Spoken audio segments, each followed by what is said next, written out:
Məmməd Arazın Əsgər Məktubu şeirinin Mehir nəşriyyatında olan təhlil. Şeir lirik növdə, heca vəznində və tərənnüm əsasında yazılıb. Şeir vahidi bənddir. Baxaq burada 1, 2, 3, 4. 4 misradan artıqdır. 2 misradan ibarət olana beyt deyilir. 2 misradan artıq olana isə bənd deyilir. Bənd. Deməli ona görə şeir vahidi bənddir. Əsgər məktubu məhəbbət, cəsarət, dəyanət dolu yazılıb. Həmçinin biz burada şeirdə bilirik ki, deyir, əsgər məktubları alıram hərdən, məhəbbət, cəsarət, dəyanət dolu. Yəni burada da həmçinin bildirir ki, cəsarətdir, dəyanətlə əsgər məktubları yazılır. Tərifçilərin təriflərindənsə əsgər məktubu gərəklidir. Şeirdə bunu qeyd eləmişik. Yəni bir əsgər məktubu gərəkli olur. Əsgər nə istəyir? Bir təzə nəğmə. Bu sualın cavabı budur. Misrada əsgərin istəyi vurğulanmış, bədii sual bu misrada işlənməyib. Bədii sual odur ki, yəni əsgər nə istəyir sualına ümumiyyətlə cavab verilməsin.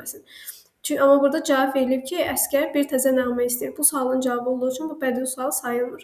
Əsgər məktubunda qeyd edir ki, sərhədçidir, deyir, sərhədçiyəm mən, vətən inam və qeyrətlə qorunur.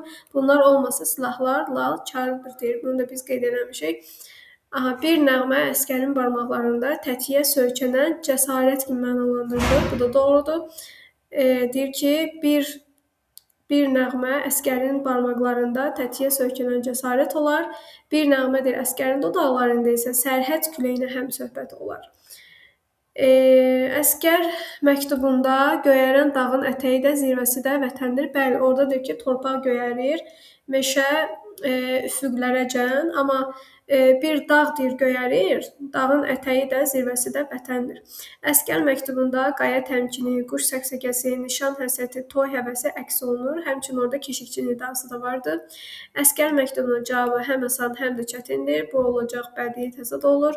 Yəni həm asandır, həm də çətindir. Əsgər məktubu şeirində şair təkcə ürəyinin səsini deyil, gənc əsgərin munis duyğularını, hiss və düşüncələrini də misralara köçürmüşdür. Biz bunu bayaq 9-cu sinif ədəbiyyat kitabında təhlildə oxumuşduq.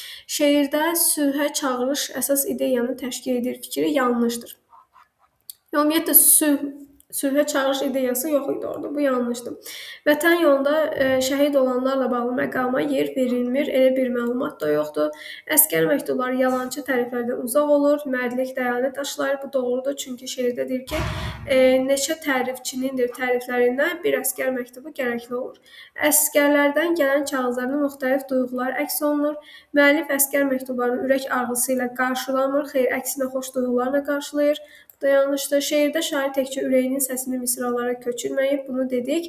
Əsgərin hiss və düşüncələrinə də yer verib. Bu da təhlil bu qədər.